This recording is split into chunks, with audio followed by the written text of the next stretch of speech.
The bench was old, wooden, and warped, just slightly in the middle from years of rain and snow and people sitting in the same spot. It faced the lake, a long stretch of still cold water that mirrored the sky in a way that made it hard to tell where the clouds ended and the world began. Ducks glided by like they had nowhere to be, and the trees surrounding the edge of the water were just starting to shift into their fall colors: amber, rust, gold.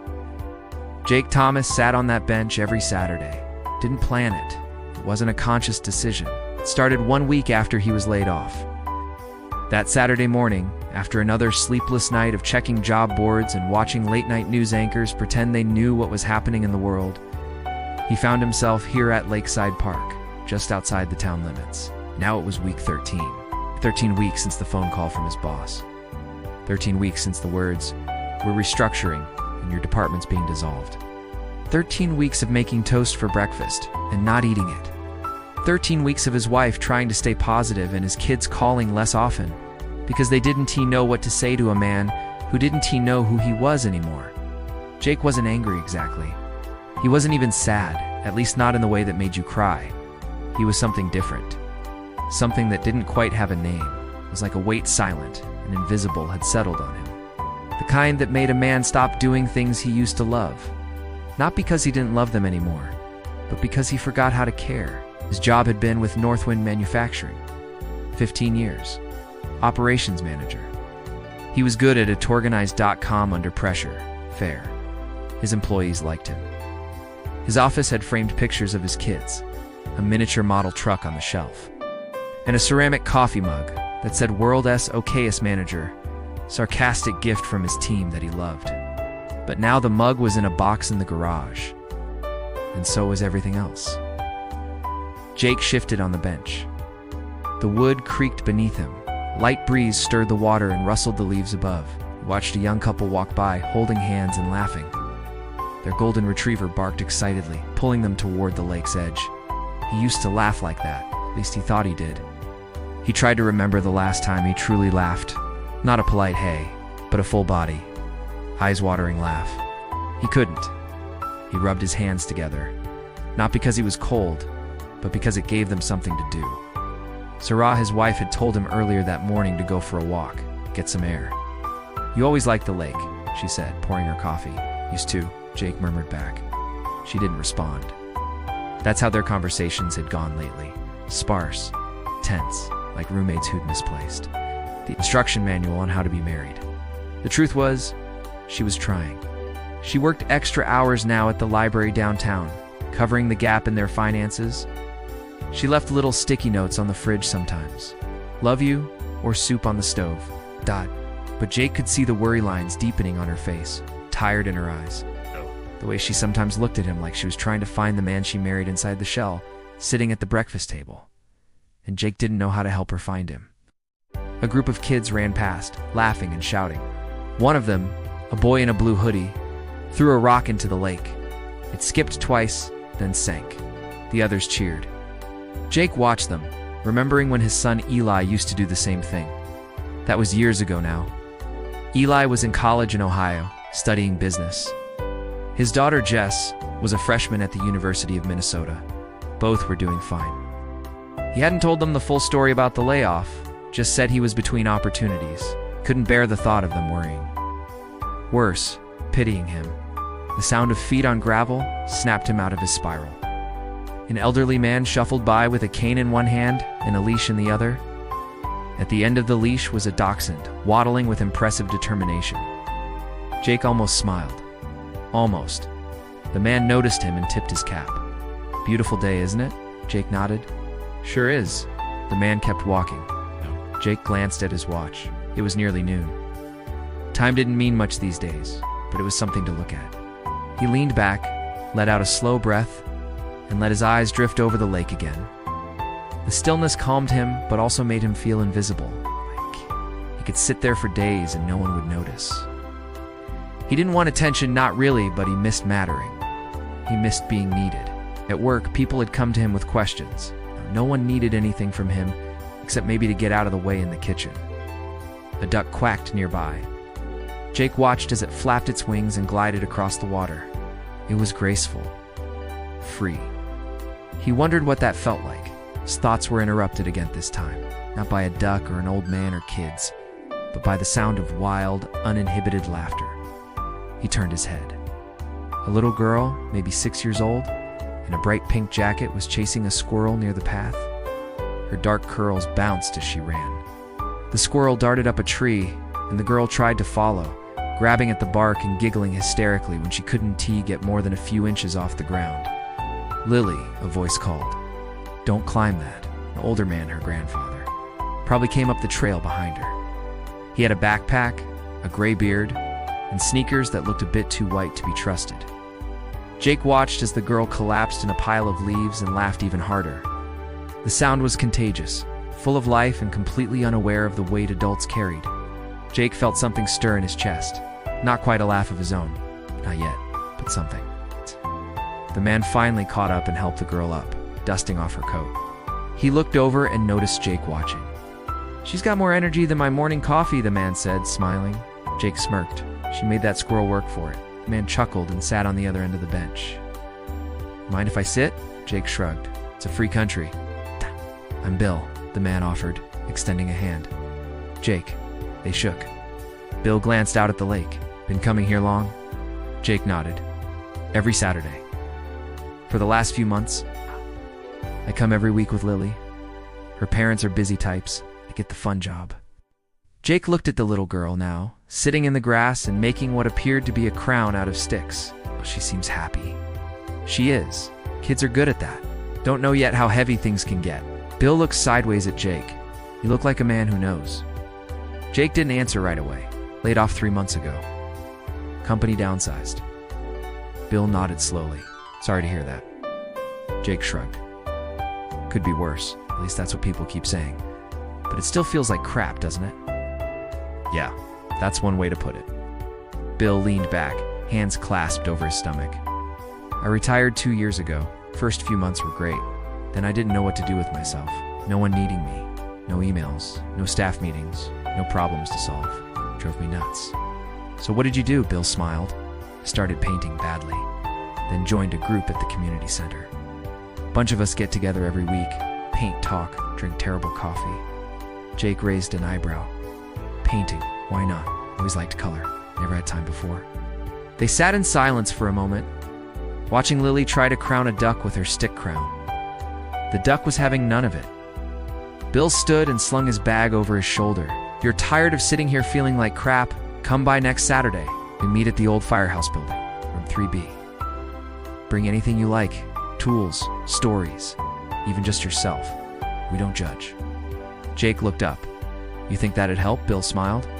"What else you got to do?" With that, he called Lily, and the two of them walked away, her pink jacket disappearing between the trees. Jake looked out over the lake again. It was still quiet, but something had shifted. Maybe the bench wouldn't feel so heavy next Saturday. The following Saturday came with less wind and more warmth. The trees around the lake were almost in full blaze now, golden leaves waving in the breeze like little flames. For the first time in weeks, Jake noticed the weather, not just the temperature, but the light, the way the sun softened the edges of everything.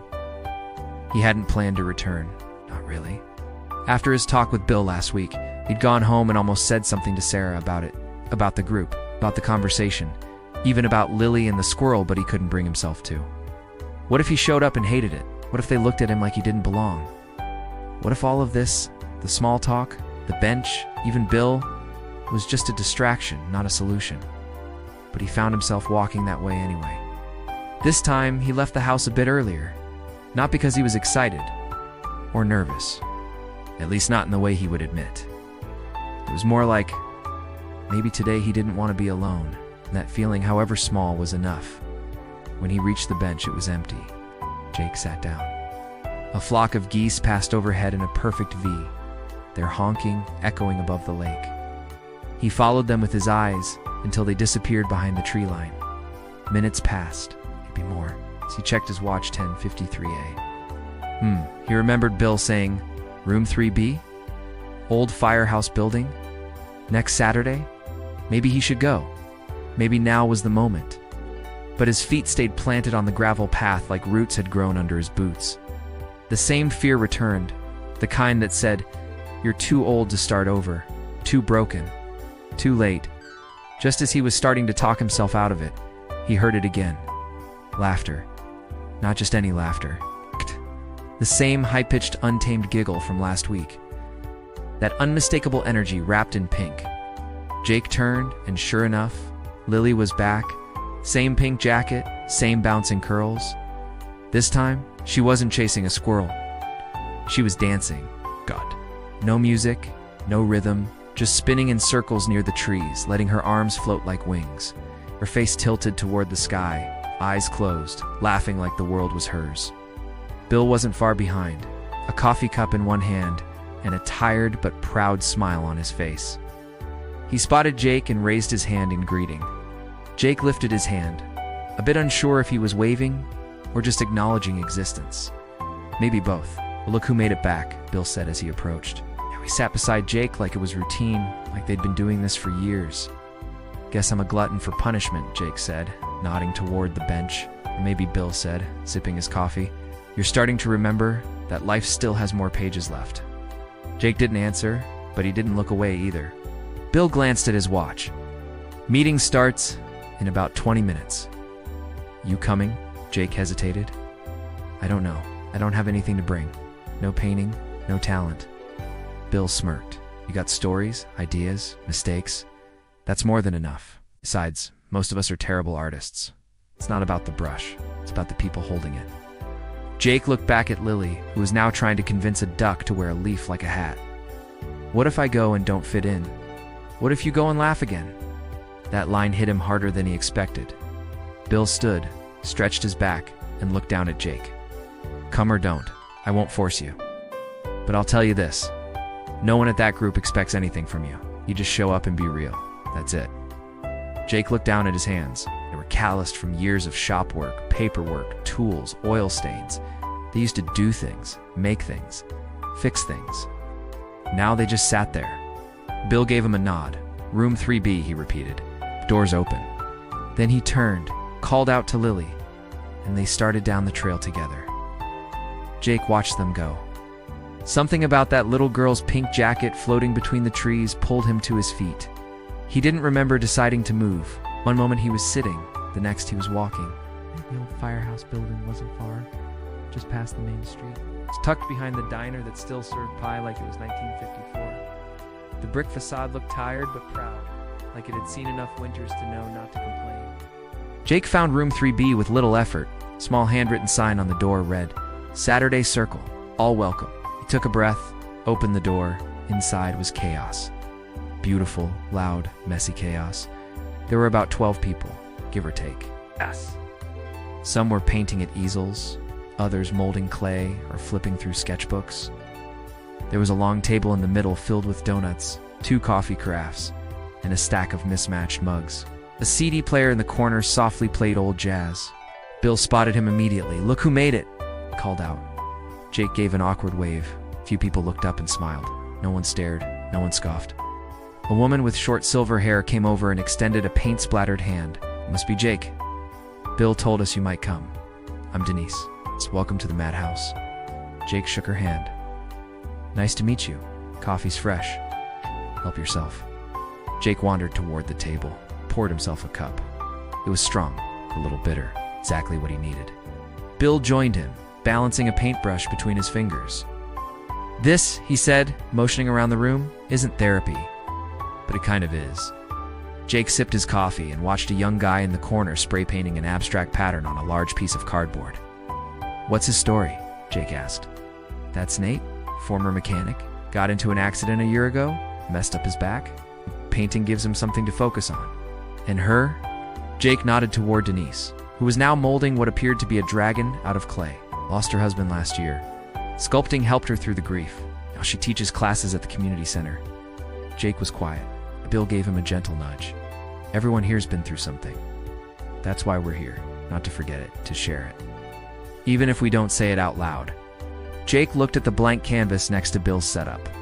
"And you, what do you paint?" Bill grinned. "Mostly ducks. Sometimes trees. Once, I tried to paint my wife. She said it looked more like a scarecrow. Jake laughed. Short, real, surprising. There it is, Bill said, pointing. There's what? A spark. Told you it'd happen. Over the next hour, Jake didn't paint. No. He didn't draw. He didn't mold or sketch or glue glitter to anything, but he did talk. He asked questions. He listened to stories. One woman had just moved into town after retiring from a nursing job. Another was a teenager named Kelsey, homeschooled and shy, who came every week to learn from the others. And Jake just was. He drank his coffee, ate a donut, shared a story about the time he accidentally superglued a wrench to his hand. They all laughed. It was simple. Unremarkable, maybe, to an outsider. But to Jake, it was like finding warmth after a long walk through snow. By the time he left, the sky had started to dim. The sun dipped behind the tree line, casting long golden shadows on the street. Jake didn't feel fixed. Not yet. But he felt something. Lighter, maybe. Brighter. As he walked home, he realized he hadn't thought about the layoff all morning. I hadn't worried about his resume, his bills, his purpose. He'd just been present. And that was something. Later that evening at the dinner table, Sarah placed a bowl of chili in front of him. You went out for longer than usual today? Jake stirred the spoon slowly. Yeah, I went to that group. She looked surprised. You did, he nodded. It was good. She waited, studying his face. Jake smiled. I laughed today. Her eyes softened. Missed that sound. He reached across the table and touched her hand. So have I, he said. The next Saturday, Jake didn't hesitate. He woke up before the alarm. The morning light streamed through the kitchen window in pale gold streaks, catching dust in the air. The house was quiet, still half asleep. Sarah had already left for her weekend shift at the library. She left him a sticky note by the coffee pot again. Have fun with the gang. He smiled at it longer than he should have. Jake poured himself a mug, sat at the table, and felt the difference in himself. Subtle, but real. Like the first crack of light under a closed door. A week ago, he wasn't sure he belonged anywhere. No, he wasn't just thinking about showing up. He wanted to. By the time he walked through the doors of the old firehouse and stepped into room 3B, the smell of cheap paint and cheaper coffee greeted him like an old friend. Look who came back for punishment, Denise called out from the corner. She was already elbow deep in clay, shaping what looked like the beginning of a horse or maybe a dog. It was hard to tell, but her smile was unmistakable. Jake held up the paper bag in his hand. I brought donuts this time. Figured if I'm going to mooch off your bad coffee, I should at least contribute. A small cheer went up from a few of the group members. Put them on the table before Nate eats them all, someone called. Nate, the spray painter from last week, held up his hands in surrender. I pled guilty to having a sweet tooth, but only if it's glazed. Jake placed the bag on the center table. Everyone moved around him easily, comfortably. He wasn't the new guy anymore. He was just Jake. Part of the rhythm now. He poured himself a cup of coffee, overly strong, slightly burnt, and undoubtedly too old to be FDA approved. He took a sip anyway. God, this coffee is terrible, he said aloud. Bill appeared beside him, grinning. It's tradition. We have a strict policy of brewing only the worst blend in the cheapest machine. Jake laughed. Why? Because it keeps the group humble, Bill replied. No one's allowed to get pretentious when their taste buds are dying. They stood side by side, watching the group hum around them. Brushes flicked, conversations bubbled up, clay slapped on plastic tables. Some people worked in silence. Others chatted about their weeks, their pets, their latest Netflix discoveries. What do people usually do here? Jake asked. Just make stuff. Bill nodded. It's part of it. But really, we show up for each other. You'd be amazed how much healing happens while doing something with your hands. Jake looked around again and noticed things he missed before. The way Nate tapped his foot when focused. The quiet patience of Denise as she helped Kelsey shape tiny leaves for her sculpture. The older man in the corner, brushing blue sky onto a canvas, humming to himself off-key. And beneath it all, the easy, unspoken understanding. You're safe here. Jake found an empty seat and sat. There was a blank canvas in front of him, a few stray pencils, and an old box of crayons that looked like they had survived a war. He picked up a pencil. For a few moments, he just stared at the page. His hand hovered above it like it was waiting for permission.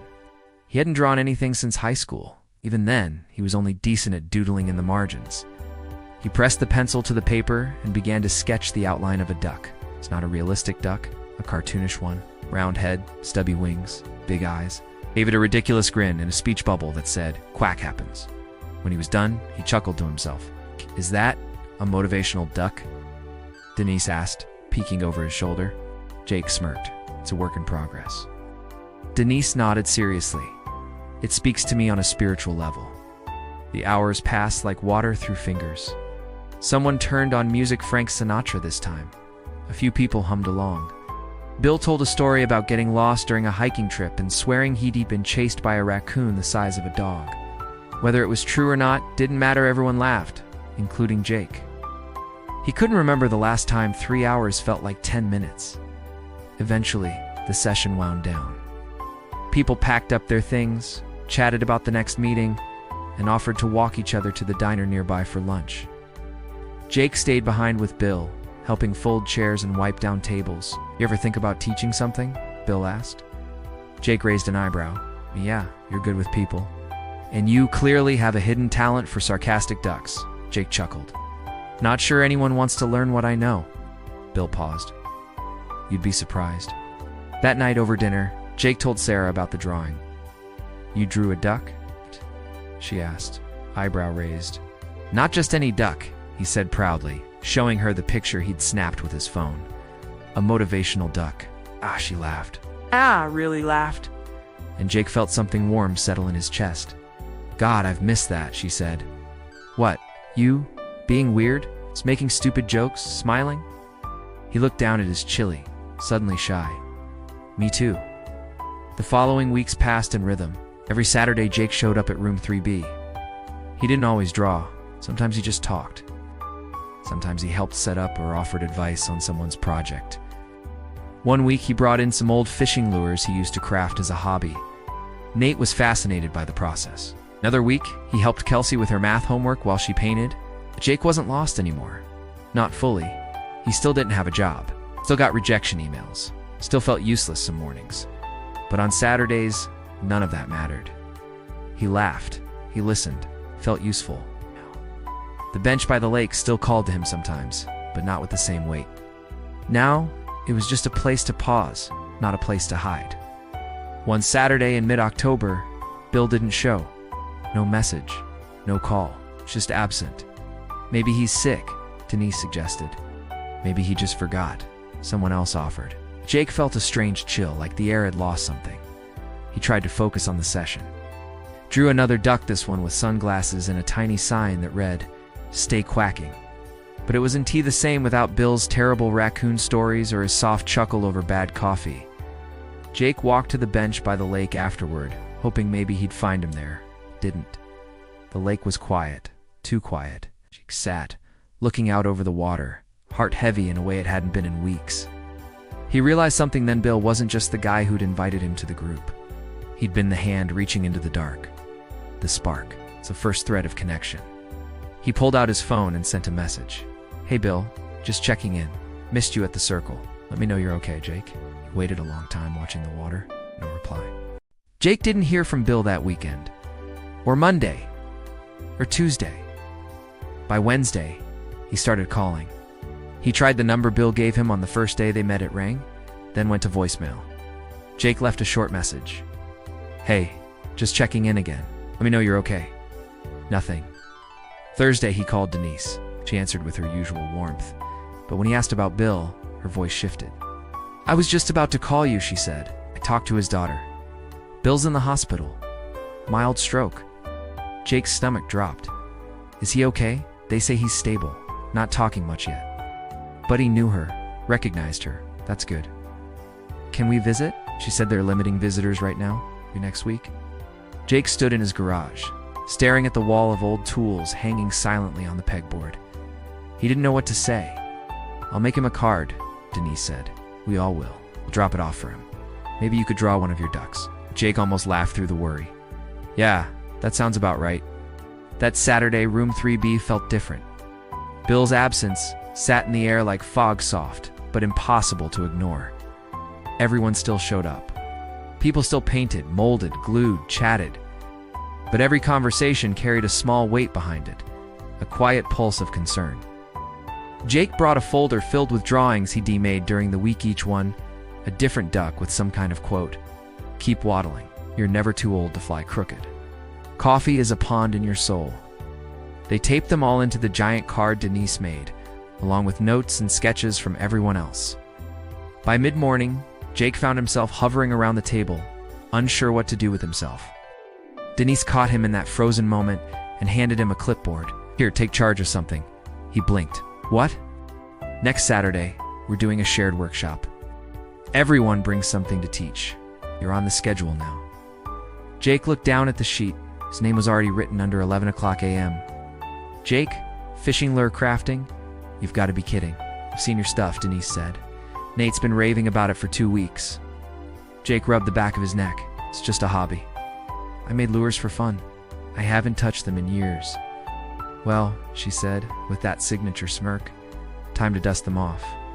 When Jake got home that evening, he pulled the long-forgotten wooden box from the top shelf of his garage. It was covered in a thin layer of dust.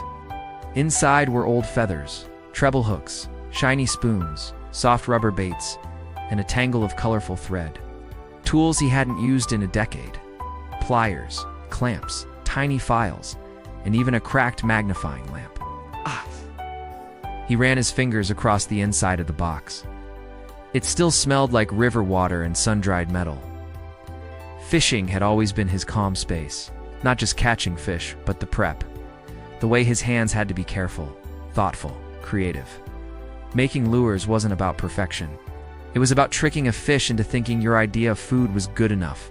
He smiled at the memory. That night, he stayed in the garage until well past midnight, reshaping an old spinnerbait and tying a fresh feather to a jig head. His hands ached by the end, but it was a good ache, a useful ache. He fell asleep thinking about hooks, not rejection emails. The next Saturday came with an early frost and a bright blue sky. Jake arrived at room 3B carrying 2 small tackle boxes and a bag of extra materials. His heart was beating like he was back in school giving a book report. People were already buzzing. Shared workshop was the busiest he'd seen it. Every table was occupied with something new. Clay building, basic watercolors, DIY card making. Even Kelsey was leading a tiny group on creating origami animals. Jake sat up quietly in the corner. By 10:55, he had a group of 5 around him, Nate Kelsey, a guy named Ron who just joined the group 2 weeks ago, and 2 others he hadn't met yet. All right, Jake said, clearing his throat. So, today I'm teaching you how to make a lure. Simple one. You don't need to fish to enjoy this. It's about working with your hands, creating something small and focused. He opened the boxes, laid out the pieces like he was arranging a ritual. Nate leaned forward, fascinated. Man, these are beautiful. Jake shrugged. They're just tools, but they do the job. One of the new guys, a wiry kid with a punk rock haircut and chipped black nail polish. Can I make mine purple and green? Jake grinned. Absolutely. We're not following the rules today. Over the next hour, they bent wire, tied feathers, clipped barbs, and glued small pieces of flashing metal to rotating blades. The table was a mess, bits of thread everywhere, hooks rolling into odd places, but everyone was focused, laughing, asking questions. For the first time in a long time, Jake was teaching, not in a classroom, not professionally, just from experience. And they listened. When they finished, everyone held up their creations proudly. This one looks like a tiny alien, Nate said, wiggling his lure in the light. Perfect, Jake said. Fish love aliens. After the session, Jake walked out to the bench by the lake. It was colder now, the trees mostly bare. Leaves crunched under his boots. The air was sharp in his nose. He sat down slowly, hands still faintly smelling of glue and paint and fish oil lubricant. He missed Bill, that familiar grounding presence. The gentle way he had of letting people grow without ever pushing. Jake looked at the water and said quietly, "Thanks for this bait." He took out his phone, opened a new message. "Hey Bill, I taught today. A whole group, and they liked it." I wish you could have seen it. Hope you're getting stronger. We're all thinking of you, Jake. This time, he got a reply. Just one line. Keep going. You're doing great. Jake stared at the screen for a long time, smile blooming slowly. Then he tucked the phone into his jacket and leaned back, letting the cold wind cut across his face. It didn't sting this time. It felt alive. Jake didn't hear from Bill that weekend. Or Monday. Or Tuesday. By Wednesday, he started calling. He tried the number Bill gave him on the first day they met. It rang, then went to voicemail. Jake left a short message. Hey, just checking in again. Let me know you're okay. Nothing. Thursday, he called Denise. She answered with her usual warmth. But when he asked about Bill, her voice shifted. I was just about to call you, she said. I talked to his daughter. Bill's in the hospital. Mild stroke. Jake's stomach dropped. Is he okay? They say he's stable. Not talking much yet. But he knew her. Recognized her. That's good. Can we visit? She said they're limiting visitors right now. Maybe next week. Jake stood in his garage, staring at the wall of old tools hanging silently on the pegboard. He didn't know what to say. I'll make him a card, Denise said. We all will. I'll drop it off for him. Maybe you could draw one of your ducks. Jake almost laughed through the worry. Yeah, that sounds about right. That Saturday, room 3B felt different. Bill's absence sat in the air like fog, soft but impossible to ignore. Everyone still showed up. People still painted, molded, glued, chatted. But every conversation carried a small weight behind it. A quiet pulse of concern. Jake brought a folder filled with drawings he made during the week, each one a different duck with some kind of, quote, keep waddling.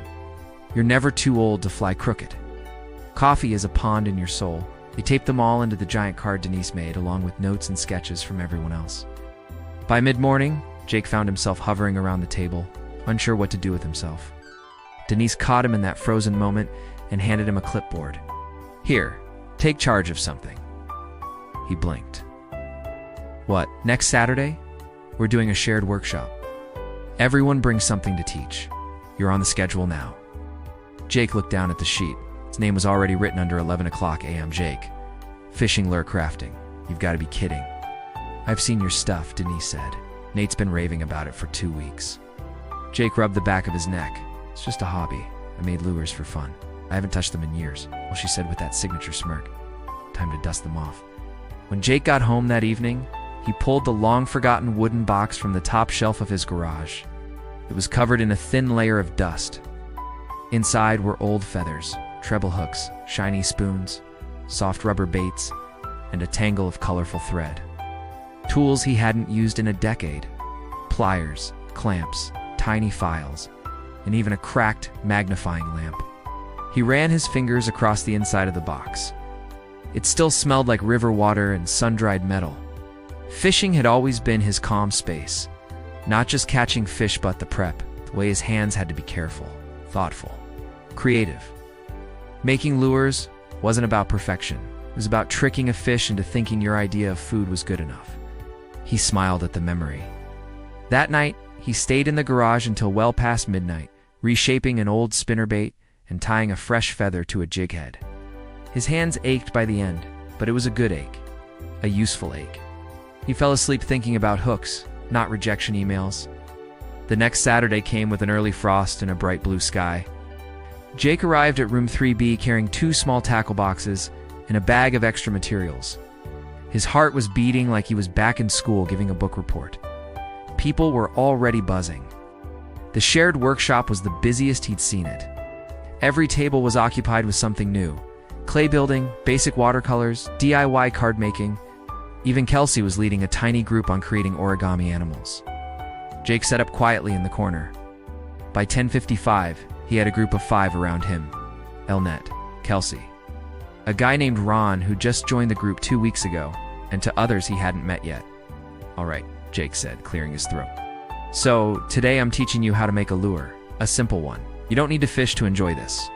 It's about working with your hands, creating something small and focused. He opened the boxes, laid out the pieces like he was arranging a ritual. Nate leaned forward, fascinated. Man, these are beautiful. Jake shrugged. They're just tools. They do the job. One of the new guys, a wiry kid with a punk rock haircut and chipped black nail polish, asked, "Can I make mine purple and green?" Jake grinned. "Absolutely. We're not following the rules today." Over the next hour, they bent wire, tied feathers, clipped barbs, and glued small pieces of flashing metal to rotating blades. The table was a mess, bits of thread everywhere, hooks rolling into odd places, but everyone was focused, laughing, asking questions. For the first time in a long time, Jake was teaching. Not in a classroom, not professionally, just from experience. And they listened. When they finished, everyone held up their creations proudly. "This one looks like a tiny alien," Nate said, wiggling his lure in the light. "Perfect," Jake said. "Fish love aliens." After the session, Jake walked out to the bench by the lake. It was colder now, the trees mostly bare. Leaves crunched under his boots. The air was sharp in his nose. Sat down slowly, hands still faintly smelling of glue and paint and fish oil lubricant. He missed Bill. That familiar, grounding presence. The gentle way he had of letting people grow without ever pushing. Jake looked at the water and said quietly, "Thanks for this." He took out his phone, opened a new message. "Hey Bill, I taught today. A whole group, and they liked it. I wish you could have seen it. Hope you're getting stronger. We're all thinking of you, Jake." This time, he got a reply. Just one line. "Keep going. You're doing great." Jake stared at the screen for a long time, smile blooming slowly. Then he tucked the phone into his jacket and leaned back, letting the cold wind cut across his face. Didn't sting this time. Felt alive. Jake stood at the kitchen counter, staring at the container of ricotta cheese like it was some ancient puzzle. "What the hell is this even made of?" he muttered. The recipe from the community group's email was on his phone, smeared slightly with tomato paste from earlier. Tara, tying her hair up in a quick twist, chuckled from the dining table where she was arranging mismatched napkins and plates. "You've eaten lasagna your whole life and never thought about it?" "Not really. I assumed it just appeared, like magic, from an Italian grandma in the sky." She laughed, not just with her mouth, but her whole face cheeks lifted, eyes sparkling. That sound filled something in the kitchen. Something Jake didn't know had gone missing. It was potluck night at the community center. Bill had called earlier in the week to demand that Jake show up with a dish of destiny, his words. And after a bit of protest and a sarcastic comment about frozen pizza, Jake had agreed. He didn't really know why. Maybe he wanted to prove to himself he could show up for something that wasn't tied to survival, just for joy, just for fun. "Do you think they'll like it?" he asked, carefully laying noodles into the dish. "Even if it turns out bad, you showed up," Sarah said. "Besides, it smells amazing." He glanced at her.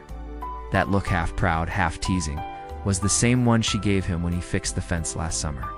It warmed him. He hadn't realized how much he missed cooking for someone else. It used to be part of his rhythm.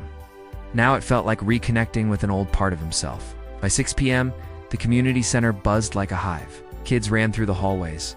Adults carried dishes in Tupperware and Pyrex.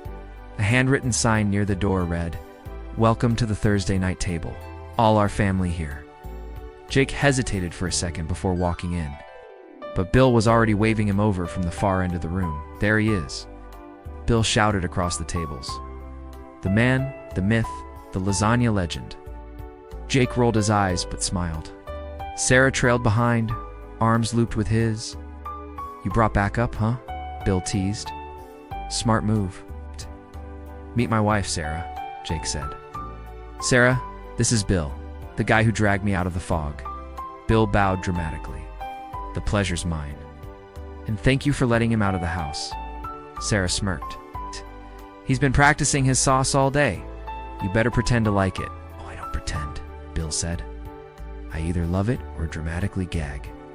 Laughter erupted around them. Something inside Jake loosened.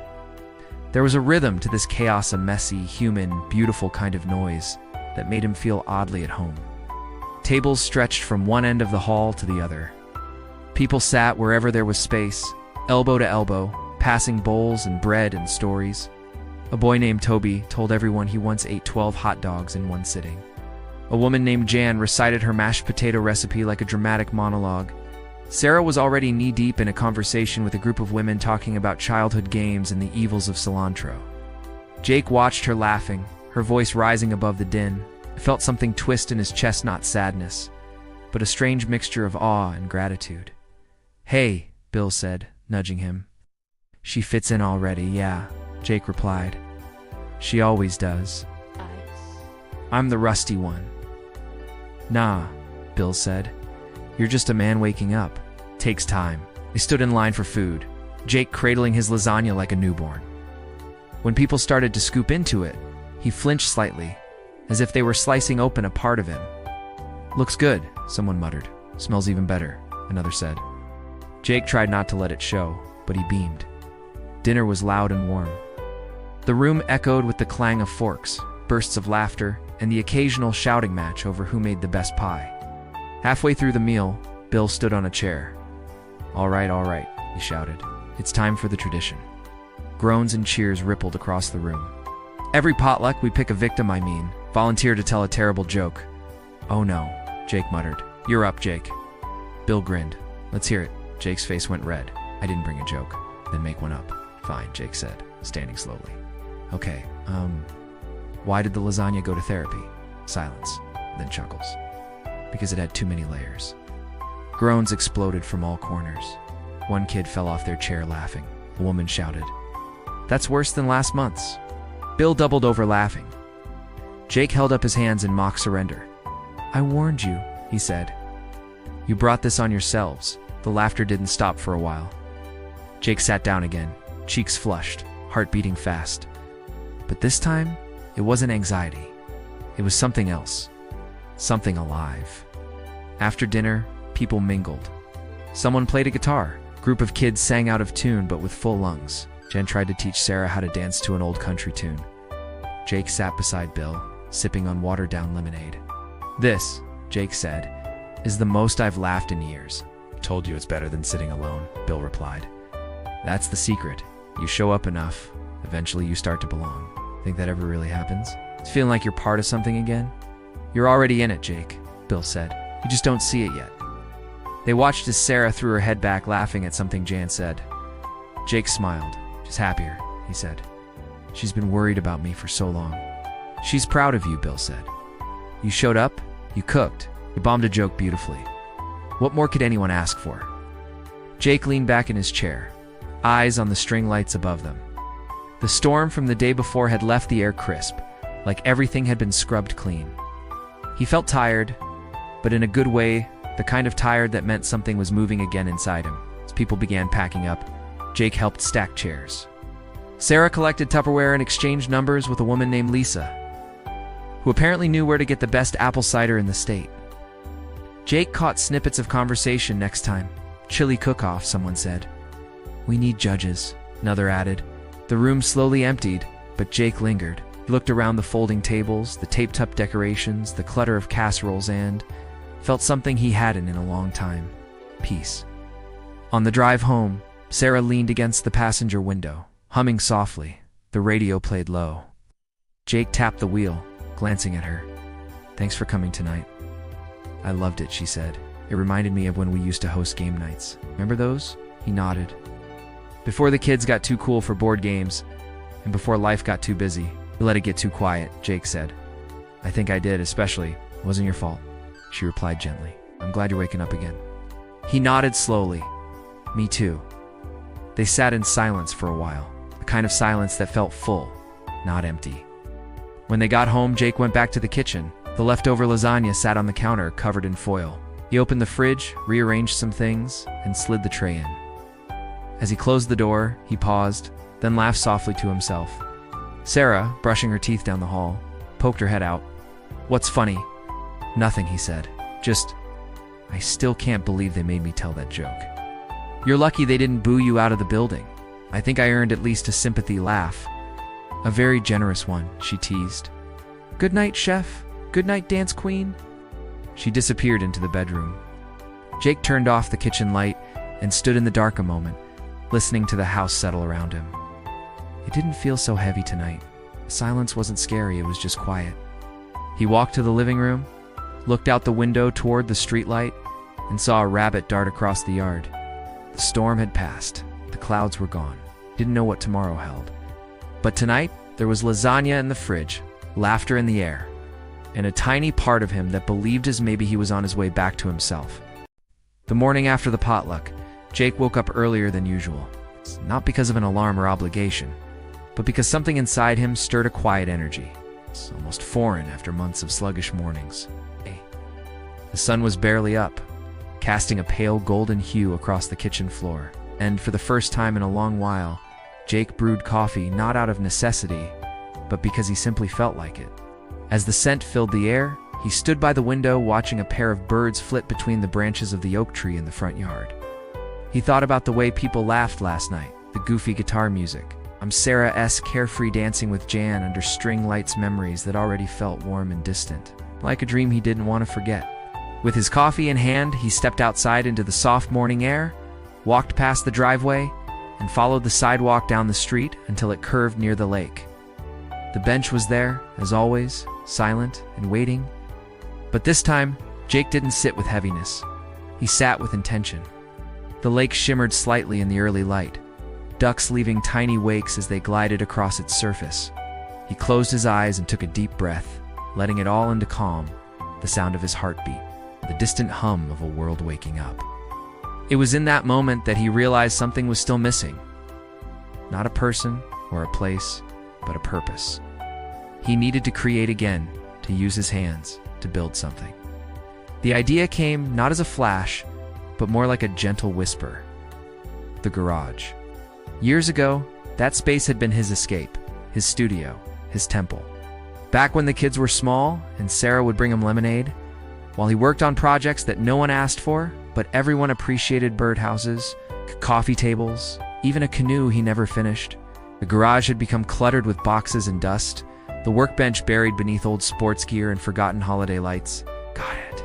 But now he saw it not as a mess, but as possibility. He walked back home briskly, heart thumping with anticipation. Sarah was still asleep, the house quiet except for the soft whir of the ceiling fan. He didn't want to wake her, so he slipped into the garage and turned on the light. Dust motes danced in the beam like tiny ghosts, and for a second, almost turned back, but then he stepped forward, clearing a spot on the bench with one broad sweep. The wood was still solid. The tools, though rusted, were where he had left them. He spent the next few hours, sorting, sweeping, and stacking, slowly reclaiming the space. By noon, Sarah poked her head in, her face sleepy and amused. "Are you nesting?" she asked. "Maybe," Jake said, wiping sweat from his brow. "I think I want to build again." "It's amazing," she said, stepping in and looking around. "It looks like the old you." "Feels like him too," he replied, pausing, "and maybe something new." The next day, Jake visited the hardware store. The guy behind the counter remembered him from years ago and offered a 10% discount for comebacks. He bought wood, sandpaper, glue, nails, and a new set of carving knives. He didn't know what he was going to make yet, but that didn't matter.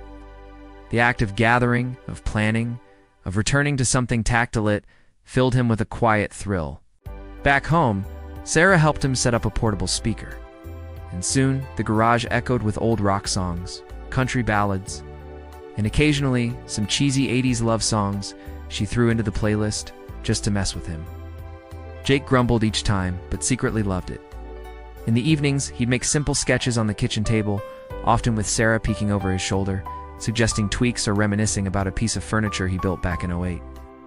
One afternoon, while searching for scrap wood behind the local community center, he met an older man named Jorge, who ran a small woodworking club for retirees. "You build?" Jorge asked, squinting at Jake's hands. "Used to, trying to again. We meet Thursdays, bring something or don't, just come." Jake wasn't sure if he was ready to share that part of himself with strangers again, but something about George's no-pressure offer made it feel okay. That Thursday, Jake showed up with a half-built toolbox and a tray of cookies Sarah insisted he bring. The room smelled like sawdust and coffee, and the group welcomed him like an old friend. They didn't ask many questions. They just made space. That night, Jake came home smiling, his fingers calloused, his heart light. Days turned into weeks, and the garage transformed, not just in appearance, but in spirit. It became a place of motion and music, of sawdust and laughter. Sarah started bringing him lunch again, sometimes joining him for an hour or two, sanding wood or painting small pieces. They joked like they used to. There were moments when Jake would pause, look at her covered in paint or laughing about a crooked table leg, and feel time folding in on itself. The past and present overlapping in a comforting, beautiful blur. One evening, Jake was working on a small bench, his own version of the lakeside seat that had held so many of his quiet breakdowns. Sarah came in, holding a note. Lisa from the potluck texted, "There's going to be a winter fair at the community center. She says you should sell something." Jake chuckled. "Sell? What would I even anything?" she said. "People love handmade things, and you're good." He hesitated. "I don't know. You don't have to. But maybe it's time to let people see what you've been making." That night, Jake walked to the lake alone, sat on the original bench, and stared out at the still water reflecting stars. He thought about how far he'd come. The man who used to sit here in silence, afraid to cry because he might never stop, was now building again, laughing again, showing up again. He pulled out a notebook from his coat pocket and scribbled an idea. The bench project minus 5 designs. Each tells a story. It wasn't about profit. It wasn't even about the fair. It was about sharing the thing that saved him. Over the next few weeks, Jake worked with focus and fire. He built 5 benches, each different, each layered with personal detail. One had slats shaped like waves for the lake. Another had carved stars to honor Sarah's late-night encouragement. One had hidden compartments. Another had a quote burned into the wood. "Sit, stay, heal." He presented them at the winter fair with humble signage and more nerves than he cared to admit. People stopped. People touched the wood. They asked questions. Oh. Some sat down, smiled, and sighed like they were home. By the end of the day, all 5 were spoken for. One woman cried while buying hers. A young man asked if Jake could teach him how to build one too. Jake didn't cry until the ride home, when Sarah reached over, squeezed his hand, and whispered, "Told you." Back home, he wrote a new sign for the garage wall. "Build what heals." He placed a photo of himself and Sarah from the potluck, both laughing with lasagna-stained napkins in hand, because this was no longer just a return, it was a beginning. Winter hit Lakeside in full force that year, blanketing everything in white and turning the lake into a frozen canvas for small-town life. And though Jake had lived through many such winters before, this one felt different, not because the snow was softer or the days were brighter, but because for the first time in a long while, he felt truly alive inside it, like he belonged to the cold and to the people who laughed through it. The chatter about the town's annual ice fishing contest had started weeks earlier at the woodworking group, with Jorge boasting about his streak of third-place finishes and a newcomer named Aaron claiming he could catch a trout blindfolded. And while Jake initially listened with a kind of bemused detachment, sipping coffee and sanding down his latest bench, it wasn't long before Bill elbowed him and said, "You should sign up, man. It's basically just a big picnic on ice." A few fish in between, and Jake, without overthinking, nodded. Sarah's eyes had lit up when he told her like he'd just agreed to climb Everest. And the next day, she brought home a pair of insulated overalls and a bright blue thermal beanie that made Jake groan. "What? You'll be the most stylish fisherman out there," she teased, and he couldn't help but smile. The morning of the contest arrived with sharp air that bit the nose and fogged every window. And yet the entire town seemed to be alive with excitement as pickup trucks lined the frozen shore. Portable heaters glowed inside tiny ice huts, and steam rose from thermoses and camp stoves, where people cooked bacon and poured cocoa like it was a holy ritual. Jake had borrowed a modest hut from the community center, more a glorified tent than a cabin, and set up with borrowed gear from Jorge, who barked instructions like a general preparing a new recruit. Inside the little hut, Jake sat on an upturned bucket, his fishing line dancing in the dark hole below. The icy silence interrupted only by muffled laughter and the occasional whoop from another team pulling up a fish. His hands trembled, not from the cold, but from something deeper, a mixture of nerves and awe, the kind of feeling he had known since he was a boy standing on stage at his first school recital. He didn't care about winning. He cared that he was here, that he was part of it. He thought of the man he was a year ago, sitting silently on the lakeside bench, invisible to the world and to himself, and now here he was, among neighbors, part of stories being written in real time. Sarah arrived an hour in with hot cider And a scarf she'd knitted just last week? And Jake grinned as she handed it to him through the hut's flap. Her cheeks red from the cold, her eyes dancing. "Catch anything yet?" she asked. "Just frostbite," he joked. She rolled her eyes and kissed his forehead before disappearing again into the white shimmer outside. Around noon, Jake finally felt a tug on the line, a soft but certain pull that sent adrenaline shooting through him. He steadied his grip, remembered George's instructions, and reeled carefully, heart pounding. Moments later, a decent-sized northern pike wriggled out of the hole, its scales glittering like metal in the filtered light. He let out a victorious laugh that echoed across the ice, and from several yards away, Bill cheered like a teenager. The fish wasn't a record breaker, but to Jake, it was a miracle. He laid it in the cooler with quiet pride and sat back on his bucket, sipping cider and watching as kids slid across the ice, their laughter bouncing like music in the crisp air. The day wore on with more fish, more laughter, a growing sense of warmth that had nothing to do with his wool socks or Sarah's scarf. He chatted with strangers who now felt like friends, traded jerky with Jorge, even taught a young boy how to bait a hook.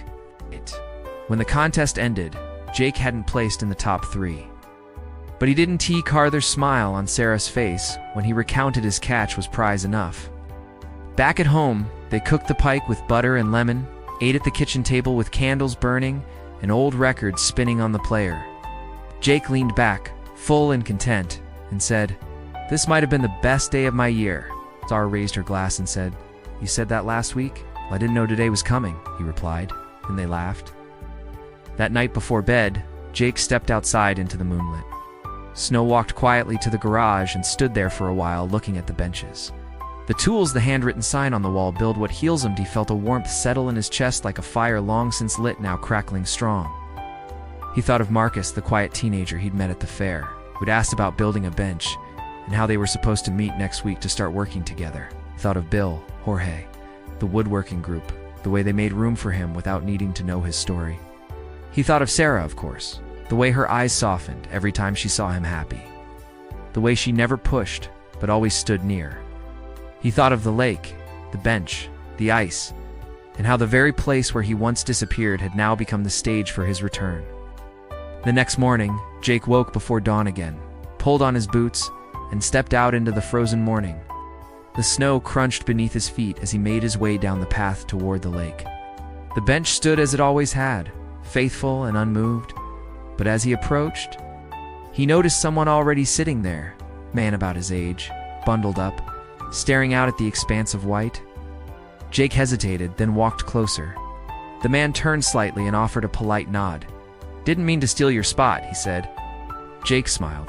"Not mine to steal. Plenty of bench to go around."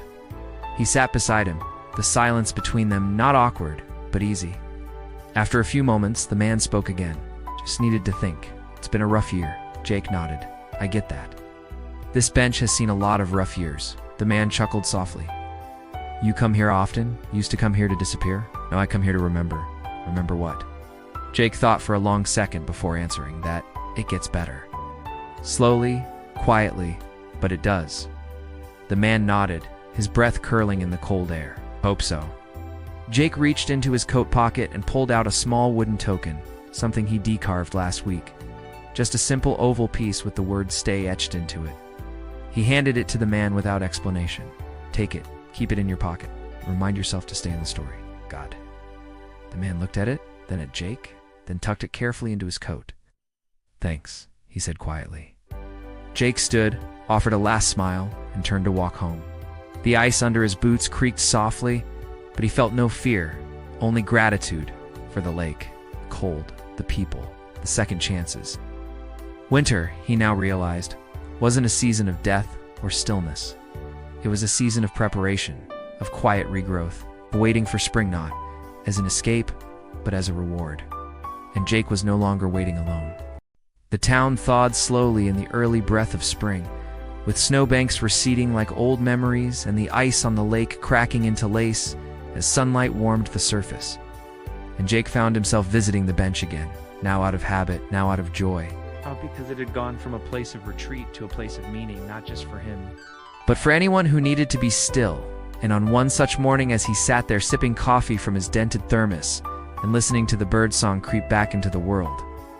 He noticed a flash of pink dart across the sidewalk in front of him, followed by the unmistakable sound of giggling ahai. The lighted kind of laughter that could melt glaciers, and he turned just in time to see the same little girl from the fall.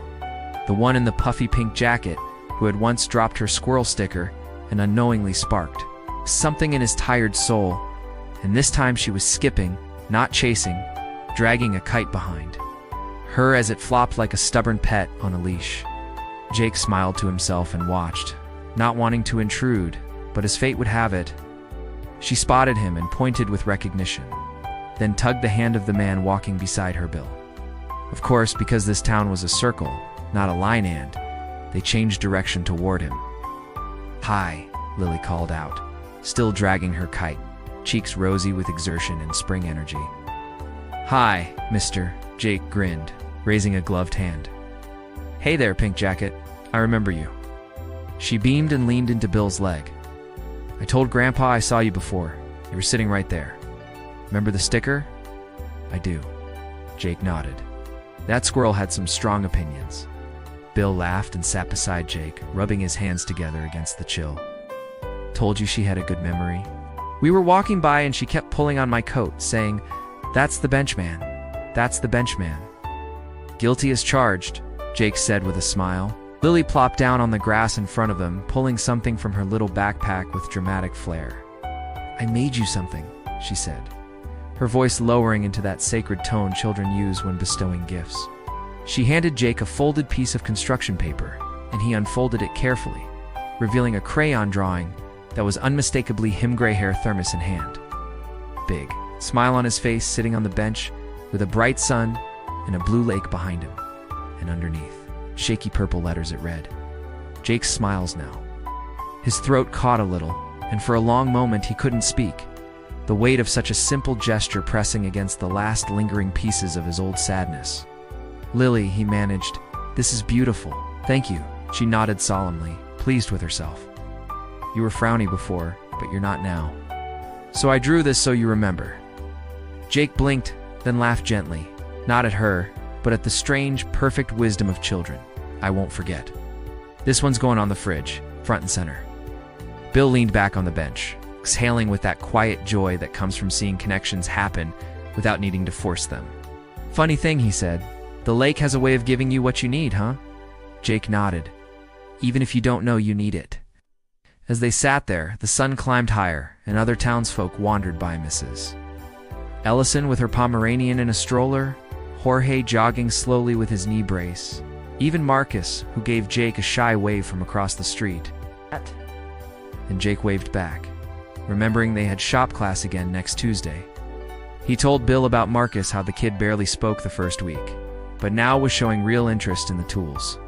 How they started planning a small community project to rebuild broken picnic tables around town, and Bill listened, smiling in that proud, fatherly way of his. Lily was now trying to make her kite fly with minimal success, but plenty of determination, and Jake excused himself from the bench to give her a hand, unspooling the string and guiding her with instructions until the blue and white tail caught a gust and lifted, spinning into the sky. Her laughter echoed again, bright as the day, and Jake felt a full-body warmth, the kind that came not from the sun or from the season, but from meaning, from being useful again, from seeing something rise, be it a kite or a child's joy because of something he did. Later, Sarah joined them with sandwiches wrapped in foil, and they all sat on the grass near the bench, like a little family, an odd, beautiful patchwork of generations and connections. Lily told wild stories with dragon voices, and Jake found himself crying from laughter when Bill tried to imitate a flying squirrel. Sarah leaned over and whispered, "You're glowing," and he kissed her forehead without thinking.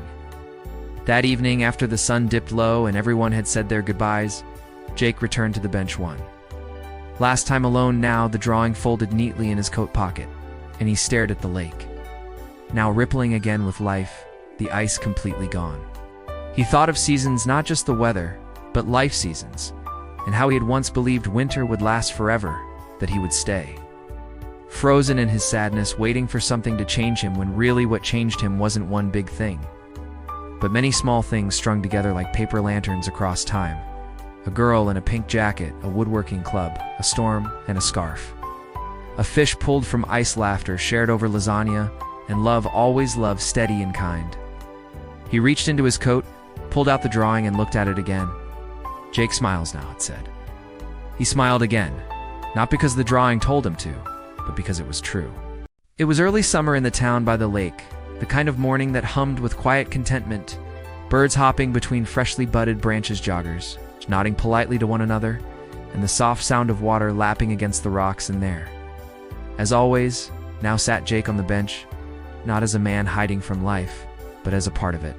His presence as natural to the park as the oak tree shading his spot or the walking path winding past his feet, and as he sipped his thermos of lukewarm coffee, not minding the temperature because it gave him something familiar to hold. He thought about how much had changed, not just in the town or in the weather, but in himself, in ways he hadn't noticed all at once, only gradually, like the way laughter had become normal again, or how his hands no longer trembled when he spoke in front of others, or how he now walked with a quiet kind of confidence that didn't announce itself but settled comfortably in his bones. And that morning, as he sat soaking in the morning sun, a stranger sat beside him. A man in his early 40s, perhaps, clean-shaven, but with tired eyes. Someone who had the look of a person carrying something heavy, though he hadn't yet dropped it. And Jake offered a small nod, not expecting conversation, but open to it, and after a few moments of silence, the man exhaled deeply, staring out at the lake like it held answers. He couldn't find, then turned and said, "Nice view," to which Jake replied, "It's even better when you're ready to see it." Which made the man raise an eyebrow and chuckle under his breath, and that chuckle opened a door, not wide, but enough. And soon they were talking about nothing serious at first, just the weather, the birds. The old woman who walked by every morning with her dog in a stroller, but soon the man mentioned he'd just moved to town, recently divorced kids with their mother in another state. Job's stress piling up, and he admitted he came to the lake hoping for silence, but somehow found it too loud in his own head.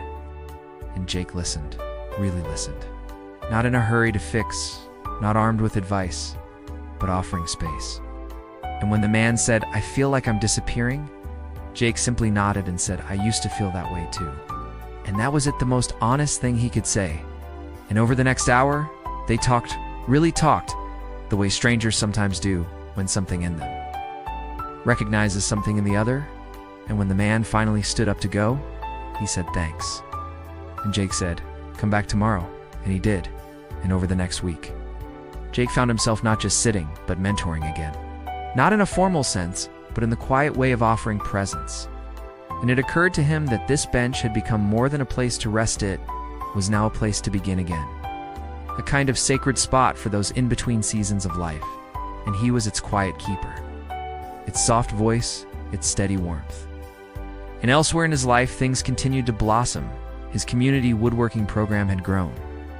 With Marcus now helping lead sessions, Sarah had started hosting weekend brunches for neighborhood families. And even Bill had taken to writing local history columns in the town paper, often featuring Jake and little anecdotes that he pretended to grumble about but secretly loved. And as summer deepened, the bench became a landmark of sorts, where people would stop to wave or say hello, sometimes sitting for a minute or two, sometimes longer, and Jake never rushed them, never pushed, just listened, and in doing so, he noticed how many people were quietly hurting, quietly healing, quietly hoping, and that gave him more purpose than anything he'd ever done in his past work. And one afternoon, as he sat with Lily, who was now 7 and twice as bold, coloring with her markers while Jake told her one of his silly grandpa stories, she paused and said, "You know, you're like the bench wizard." And he laughed and said, "The what?" She nodded, her curls bouncing. "The bench wizard people come sad, and then they leave happy." And while he wouldn't quite call himself a wizard, he liked the sound of it. And later that night, as he sat with Sarah on their porch, warm evening lights spilling over the lawn, and the sound of cicadas humming like a distant song, he told her about what Lily said, and Sarah smiled and replied, "Well, you certainly cast a spell on me," and they both laughed. That deep belly kind of laugh that only comes when your heart is full. And as August rolled in, marking nearly a full year since that first day he sat on the bench feeling invisible, Jake realized he hadn't just returned to life, he had helped shape a better one. Not perfect, not without pain or regret, but richer, more open, more alive. And one morning, walking toward the bench with his usual thermos in hand, he noticed someone had added a small plaque to the backrest, carved with simple care. And when he leaned in, he read the words, "The bench where life begins again. Sit, breathe, heal." And though he didn't know who had put it there, he smiled because it was true, because it didn't need his name. Because the bench wasn't just his story anymore, it belonged to everyone who ever needed a place to feel seen again. Ha! And as he sat down and looked out over the lake, now shimmering with summer sunlight, Jake breathed in deep, slow and content, and as a young woman with tear-streaked cheeks approached and asked softly, "Is it okay if I sit here?" He nodded, scooted slightly to the side, and said, "Of course, it's why the bench is here." And as they sat in silence, side by side, the lake lapping gently in front of them, a soft breeze whispering through the trees, Jake knew, without doubt, that he had finally come home, not to a house, or a job, or even a relationship, but to himself.